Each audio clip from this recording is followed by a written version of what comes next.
নমস্কার বন্ধুরা, do online easily YouTube চ্যানেলে সবাইকে স্বাগত জানাই। তো বন্ধুরা, দেশ জুড়ে যে ভোটার ভেরিফিকেশনের একটা হিড়িক উঠেছে, তো সেখানে সবাই কিন্তু একটা বিভ্রান্তে রয়েছে যে আমার নাম ভোটার লিস্টে থাকবে কি না, আমার থাকলে আমার পরিবারের নাম ভোটার লিস্টে থাকবে কি না, আমাদেরকে ঠিক কী কী ডকুমেন্ট দেখাতে হবে। আবার কেউ কেউ ভাবছেন যে আমার তো সব ডকুমেন্ট নেই। যারা এই বিভ্রান্তগুলির মধ্যে রয়েছেন তাদেরকে বলি, আপনারা অযথা বিভ্রান্ত হবেন না। নির্বাচন কমিশন মোট 11টি নথির কথা উল্লেখ করেছেন। তার মধ্যে আপনাকে একটি বা দুটি ডকুমেন্ট আপনাকে কিন্তু দেখাতে হবে বা আপনার থাকতে হবে। তো কী সেই ডকুমেন্টগুলি, সেটি আপনাদেরকে জানিয়ে দেবো এই ভিডিওর মাধ্যমে। আর এই ডকুমেন্টগুলিও কিন্তু আপনার বয়স অনুযায়ী আপনার কাছ থেকে নেওয়া হবে।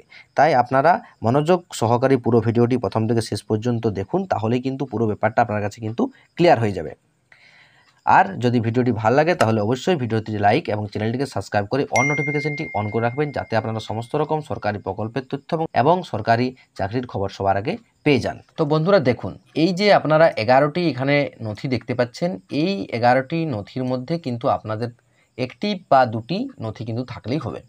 এই 11টি নথি কিন্তু নির্বাচন কমিশনের থেকে জারি করা হয়েছে যে এই 11টি নথি কিন্তু লাগবে।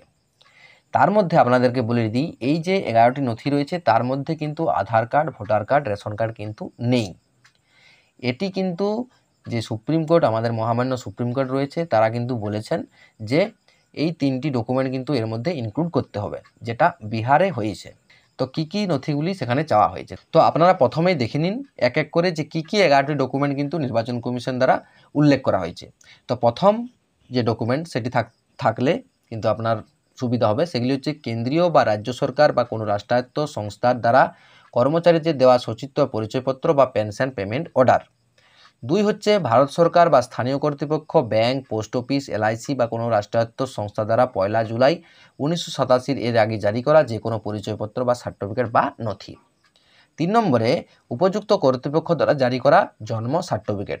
4 নম্বরে পাসপোর্ট। 5 নম্বরে স্বীকৃত বোর্ড বা বিশ্ববিদ্যালয় দ্বারা জারি করা মাধ্যমিক বা উচ্চশিক্ষার সার্টিফিকেট। উপযুক্ত রাজ্য কর্তৃপক্ষ দ্বারা স্থায়ী করা স্থানীয় ঠিকানার সার্টিফিকেট। অরণ্যের অধিকার আইন অনুযায়ী প্রদত্ত সার্টিফিকেট।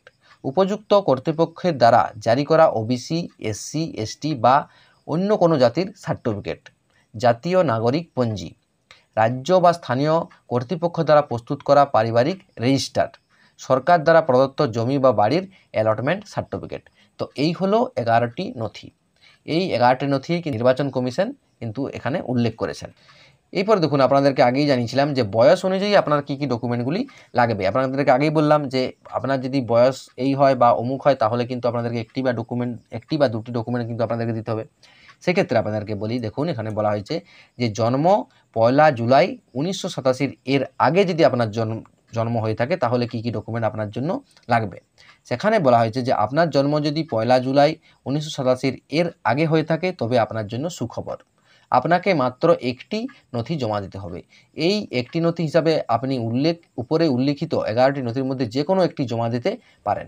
অর্থাৎ যদি আপনার 1987 সালের আগে জন্ম হয় তাহলে আপনাদেরকে যে উপরের 11টি নথির কথা বললাম, সেই 11টি নথির মধ্যে কিন্তু কেবলমাত্র আপনাকে একটি নথি জমা দিতে হবে। যে কোনো 11টির মধ্যে যে কোনো একটি আপনাকে কাগজ কিন্তু সেখানে জমা দিতে হবে, তাহলেই কিন্তু আপনার ভোটার লিস্ট থেকে নাম বাদ যাবে না এবং আপনি ভোটার লিস্টে নাম দেখতে পাবেন।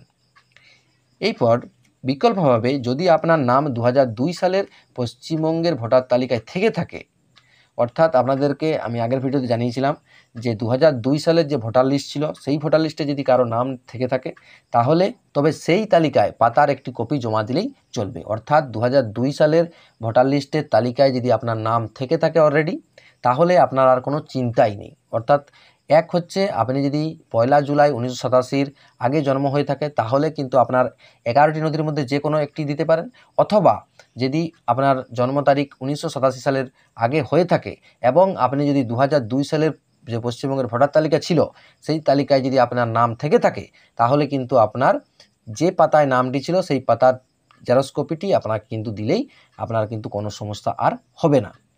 সেক্ষেত্রে বলা হয়েছে অন্য কোনো নথির আর প্রয়োজন হবে। এই বিষয়টি মাথায় রাখলে আপনার কাজটি অনেক সহজ হয়ে যাবে। তো আপনাদেরকে বলেছিলাম আমি যে আপনারা কিভাবে 2002 সালের ভোটার লিস্টের নামটি দেখতে পাবেন বা ভোটার লিস্টটা কীভাবে ডাউনলোড করতে পারবেন নিজের বাড়িতে বসে নিজের মোবাইল থেকেই।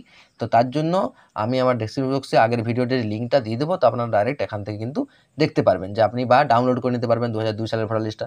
2002 সালের ভোটার লিস্টে যদি আপনার নাম থেকে থাকে তাহলে আর কোনো সমস্যা নেই, কোনো ডকুমেন্টই আপনার প্রয়োজন হবে না।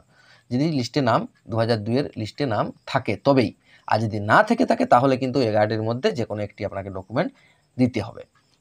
তো এর পরবর্তী কী বলা হয়েছে দেখুন, তো এখানে বলা হয়েছে যদি জন্ম তারিখ 1 জুলাই 1987 থেকে 1 জানুয়ারি 2002 এর মধ্যে যদি আপনার জন্ম হয়ে থাকে তাহলে আপনারা কি কি ডকুমেন্ট বা আপনার দেখাতে হবে। সেখানে বলেছে আপনার জন্ম যদি 1 জুলাই 1987 থেকে 1 জানুয়ারি 2002 এর মধ্যে হয়ে থাকে তবে আপনাকে মোট 2টি নথি জমা দিতে হবে। অর্থাৎ একটা বললাম 1987 আগের, এবং এখন বলছি যে 1987 থেকে 2002 এর মধ্যে যদি আপনার জন্ম হয়ে থাকে তাহলে কিন্তু আপনাদেরকে 2টি নথি দেখাতে হবে।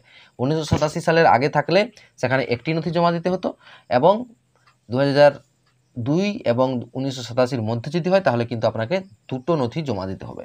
সেগুলো কি কি? সেক্ষেত্রে নিজের জন্য আপনাকে উপরে উল্লিখিত 11টি নথির মধ্যে যে কোনো একটি জমা দিতে হবে। যদি 2002 সাল নাগাদ আপনার বয়স 18 হয়ে গিয়ে থাকে এবং আপনার নাম সেই ভোটার তালিকায় থাকে তবে সেই তালিকার একটি কপিও জমা দিতে পারেন। তবে 2002 সালের আগে আপনার বয়স 18 না হয়ে থাকলে তবে আপনাকে 11টি নথির মধ্যে অবশ্যই একটি জমা দিতে হবে। এটা নিজের জন্য গেল।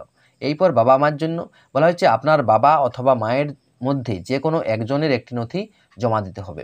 উপরে উল্লিখিত 11টি নথির মধ্যে একটি হতে পারে, অথবা যদি তাদের 2002 সালের ভোটার তালিকায় নাম থাকে তবে সেই তালিকায় একটির কপি আপনাদেরকে কিন্তু জমা দিতে হবে। এটা গেল 1987 থেকে 2002 এর মধ্যে। এরপর বলা হয়েছে যে 1 জানুয়ারি 2002 এর পরে যাদের জন্ম হয়েছে তাদের জন্য কি নথি দিতে হবে সেটিও আপনারা কিন্তু জেনে নিন। সেখানে বলা হয়েছে আপনার জন্ম যদি 1 জানুয়ারি 2002 এর পরে হয়ে থাকে তবে আপনাকে মোট 3টি নথি জমা দিতে হবে। এক হচ্ছে নিজের জন্য, যেহেতু আপনার নাম 2002 সালের ভোটার তালিকায় থাকার কোনো সম্ভাবনা নেই, অর্থাৎ 2002 সালের লাস্ট যে ভোটার সেটা লিস্ট সেটা কিন্তু নির্বাচন কমিশন আপলোড করে দিয়েছে তাদের সাইডে, সেটার যে ডাউনলোড করার পদ্ধতিটা আমি ভিডিওর মাধ্যমে আপনাদের জানিয়ে দিয়েছিলাম। তো আপনাদের যদি জন্ম তারিখ 2002 সালের পরে হয় তাহলে নিশ্চয়ই ভোটার কার্ডে নাম থাকার আপনার কথা নয়। সেক্ষেত্রে উপরে উল্লিখিত 11টি নথির মধ্যে যে কোনো একটি নথি কিন্তু আপনাকে জমা দিতে হবে, 1 নম্বর। 2 নম্বর হচ্ছে বাবার জন্য, আপনার বাবার জন্য উপরে উল্লিখিত 11টি নথির মধ্যে একটি অথবা 2002 সালের ভোটার তালিকায় একটি কপি জমা দিতে হবে। পাশাপাশি বলছে মায়ের জন্য কি কি ডকুমেন্ট লাগবে, বলছে আপনার মায়ের জন্য এই একই নিয়ম প্রযোজ্য যে 11টি নথির মধ্যে একটি অথবা 2002 সালের ভোটার তালিকায় একটি কপি আপনারা কিন্তু জমা দিতে হবে। তো আপনাদেরকে পুরো তথ্যটা জানিয়ে দিলাম। যদি আপনার জন্ম তারিখ 1987-র আগে হয় তাহলে কিন্তু উপরের যে আপনাদেরকে প্রথমেই যে 11টি তথ্য দিয়েছিলাম বা 11টি নথির কথা বলেছিলাম সেই 11টি নথির মধ্যে একটি দিতে হবে, এবং যদি আপনার জন্ম তারিখ 1987 এবং 2002 এর মধ্যে হয় তাহলে কিন্তু আপনাদেরকে 2টি নথি জমা দিতে হবে। আর যদি আপনার বয়স 2002 সালের পরে হয় তাহলে কিন্তু আপনার বাবা বা মায়ের ভোটার লিস্টের যে নাম ছিল সেই নামের একটা কপি এবং আপনার ডিটেলস দিলেই কিন্তু আপনার এই কাজটি সম্পূর্ণ হয়ে যাবে। তো আশা করি আপনাদেরকে সমস্ত তথ্যটা সঠিকভাবেই জানিয়ে দিতে পেরেছি। তো আপনারা অযথা বিভ্রান্ত কিন্তু হবেন না এবং কোনো প্ররোচনায় কিন্তু পা দিবেন না। তো এর পরবর্তী আপডেট যা আসবে আপনাদেরকে আবার ভিডিওর মাধ্যমে আমি জানিয়ে দেবো। তো এই ভিডিওটি আজকের মতো এখানেই শেষ করছি। দেখা হচ্ছে পরের ভিডিওতে। তখন ভালো থাকুন, সুস্থ থাকুন। জয় হিন্দ, জয় ভারত।